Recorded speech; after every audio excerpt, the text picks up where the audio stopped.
Kurt, köpekgiller ailesinden etçil bir memelidir. Genellikle sürü halinde yaşar ve sürünün bir lideri bulunur.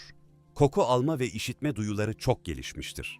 Avlanırken ekip halinde hareket eder ve strateji kullanırlar. Doğada ortalama 6-8 yıl yaşarlar. Uluyarak iletişim kurar ve bölgelerini belli ederler. Gri, beyaz ve siyah gibi farklı renklerde olabilirler. Doğadaki doğal dengeyi koruyan önemli yırtıcılardır.